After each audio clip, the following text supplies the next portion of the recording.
pada saat itu kan yang bergejala kan antara dua orang ini hanya yang Nyonya M. Nah ini treatmentnya sama nggak sih dok? Apa di tempat atau dibawa ke puskesmas dulu sempat? Enggak, di tempat aja karena sudah ketika kita tracking sudah tidak ada gejala. Oke. Jadi bergejala ketika pas di karantina. Oh iya, ini Bapak langsung turun ya Pak ke lapangan turun. Ya, nih, Jadi memberikan ya. asup pangan juga. Itu memberikan sertifikasi. Ini ibu, oh ibunya, ini ibunya ya. Emang Bu kalau misalnya menurut prosedur kalau misalnya beda juga emang mesti dibawa-bawa pada polisian lah. Salam para pencari fakta, terima kasih Anda selalu menyaksikan Fakta on the Move. Dalam episode kali ini kami menyoroti bagaimana masuknya varian B117 virus COVID-19 yang kemudian sempat membuat panik dan khawatir masyarakat. Ini juga menjadi perhatian publik. Kami pun memutuskan untuk menuju ke Karawang, Jawa Barat. Di sana kami mencari puskesmas tempat dilakukannya tracing dan observasi kepada keluarga dari 2 tenaga kerja Indonesia yang terpapar virus B117 COVID-19 ini. Dan inilah keterangan dari Dr. Dina yang menjadi Satgas COVID-19 dari Puskesmas Kecamatan Lemah Abang tentang kondisi dari Nyonya M yang berada di Karawang, Jawa Barat beserta keluarganya.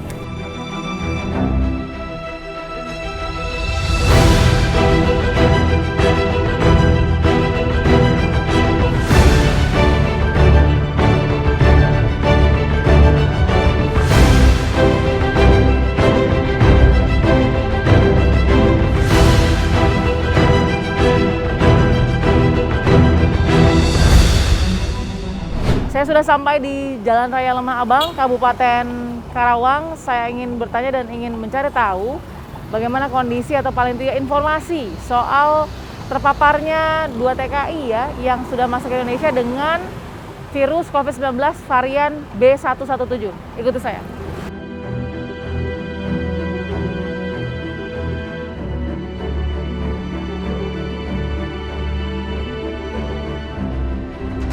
Oke, saya sudah bertemu dengan Dokter Dina. Dokter Dina siapa dok?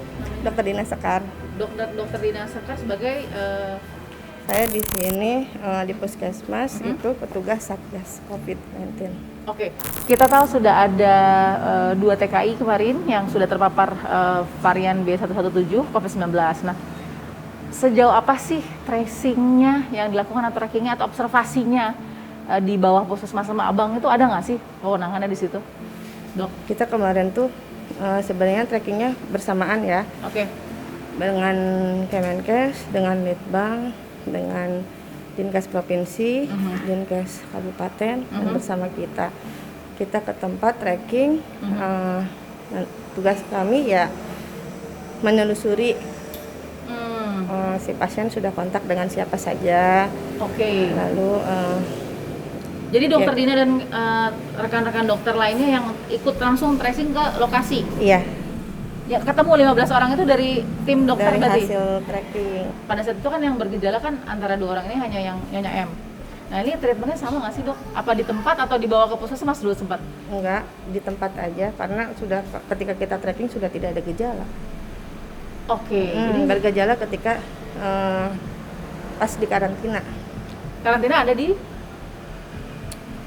Dari bandara langsung di karantina, Mbak. masih di Jakarta ya? Pas Iya, itu di ya? Jakarta.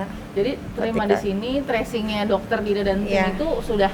Sudah tidak ada gejala pasiennya karena sudah berdasarkan hasil tracking kemarin tuh sudah lebih dari 20 hari. Imbauan kepada 9 orang yang langsung di tracing oleh dokter ini yang merupakan keluarga dari Nyonya M nih, isoman di rumah saja, di dalam rumah, Iya. atau mereka masih bebas sih sebenarnya dok? Kemarin tuh kita bilang isoman di dalam rumah. Dalam rumah? Biasa yang 3M tetap kita Iya. sarankan.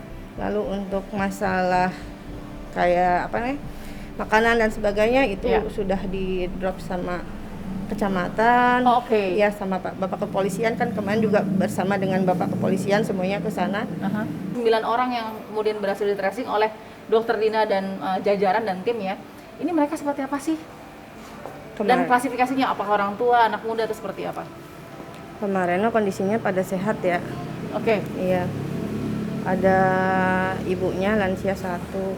Dari 9 Tiga. orang, laki-laki ada? 3. Tiga. Anak laki-lakinya ada 3. Iya.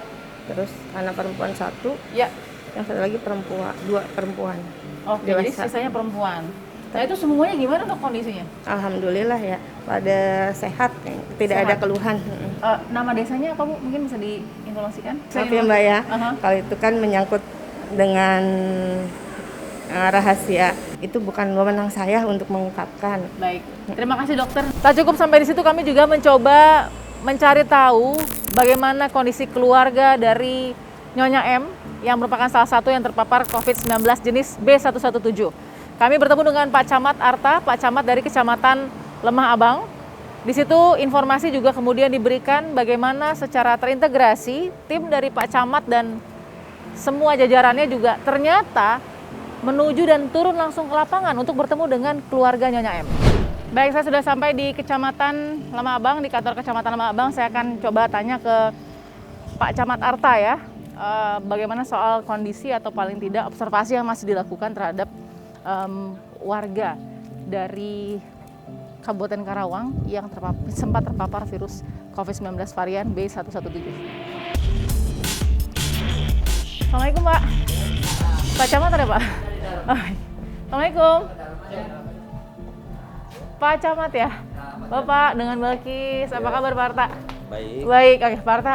Kenapa kami juga datang ke sini ya Pak ya? Untuk juga memberikan informasi yang akurat dan faktual juga kepada masyarakat agar tidak perlu panik, Betul. tidak perlu paranoid begitu Pak ya? Iya.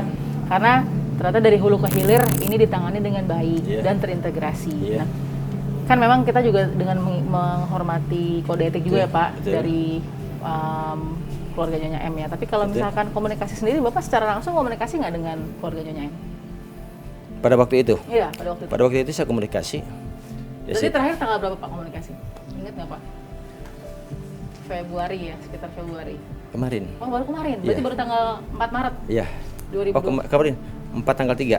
Oh 3 Maret Tanggal 3 2021. Maret, ya. Itu sekedar apa tuh Pak komunikasi untuk? Ya, menanyakan bagaimana kondisinya, sehat atau tidak.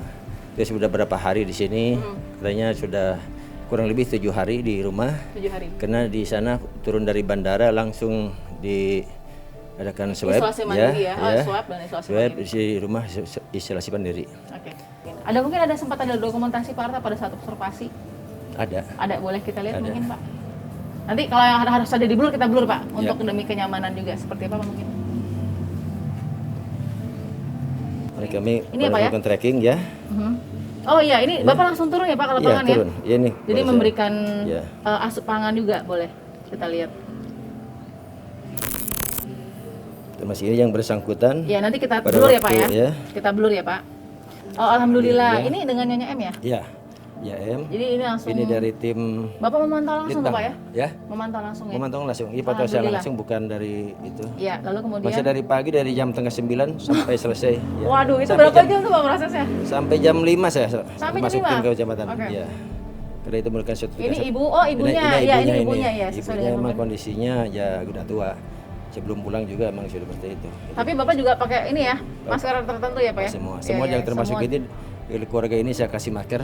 Oh dikasih, Bapak kasih ya, pakai maksudnya tersebut. pulang ini digunakan sebagai pelaksanaan protokol Protokol kesehatan. Ini tanggal berapa Pak, mohon maaf Pak? Tanggal 3. Oh 3 Maret, Maret, ya iya. berarti baru 2 hari lalu ya Pak ya? Iya. Setelah beberapa waktu tidak ada informasi soal keluarga dan juga Nyonya M itu sendiri yang sempat terpapar virus COVID-19 B117, kami pun berhasil mewawancari secara eksklusif salah satu keluarga yang dilakukan observasi oleh tim Satgas dari Kecamatan Lemah Abang, Karawang, Jawa Barat. Dan inilah testimoni dari Pak Sal sebagai kakak dari Nyonya M tentang bagaimana mereka dan keluarga menghadapi situasi ini. Assalamualaikum Pak Sal. Waalaikumsalam. Ya, Pak Sal ini adalah keluarga dari Ibu M ya Pak Sal ya? Ya. Ya, Pak Sal sehat kondisinya sekarang? Alhamdulillah sehat, Bu. Pak Sal, saya mau klarifikasi sedikit. Pak Sal ini berarti salah satu dari 9 keluarga Ibu M yang di tracing? Iya, iya. Iya. Oke.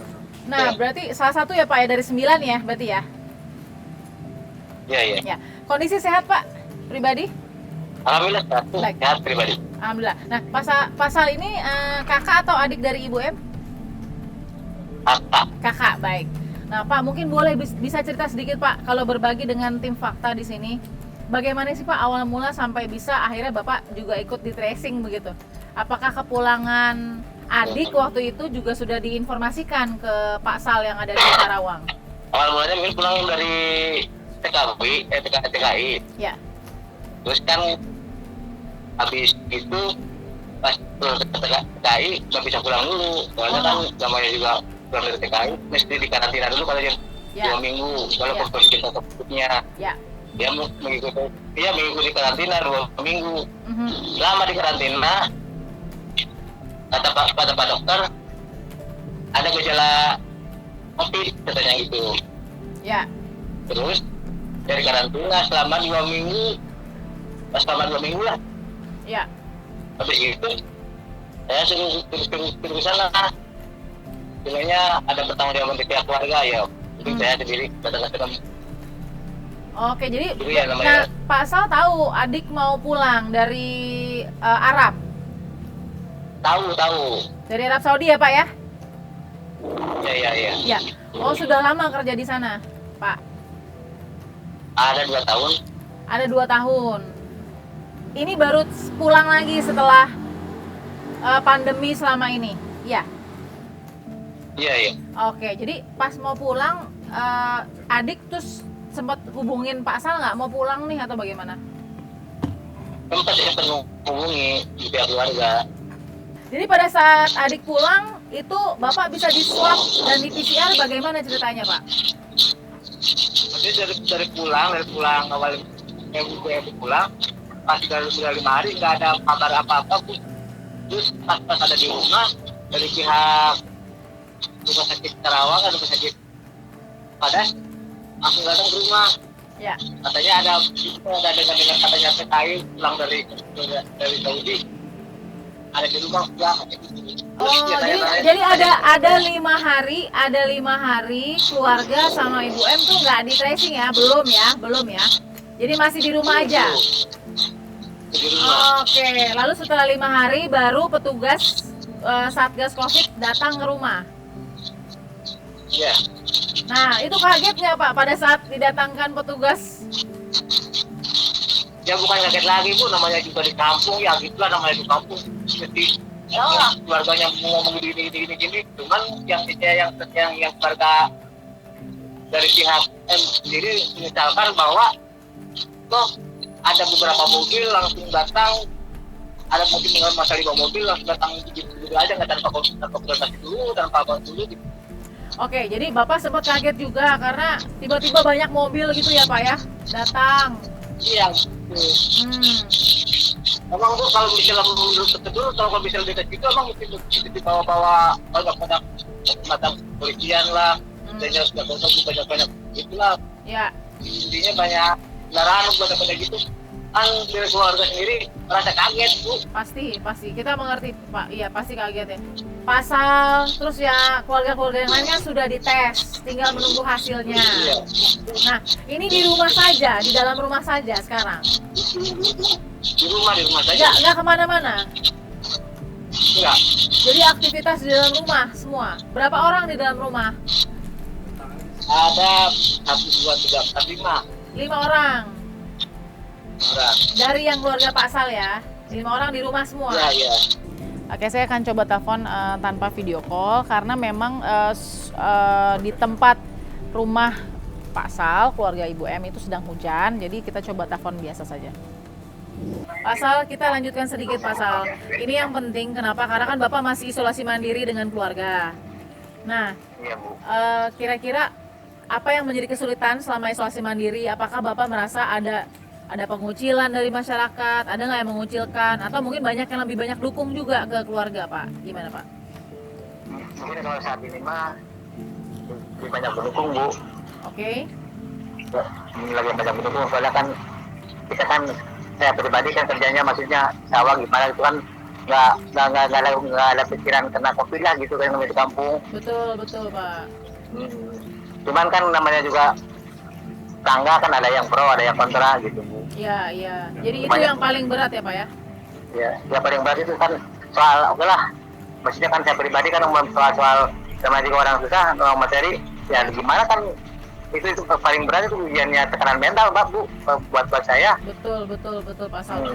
Pak Sal sehari-hari pekerjaannya apa Pak? Mohon maaf. Sehari-hari saya bikin itu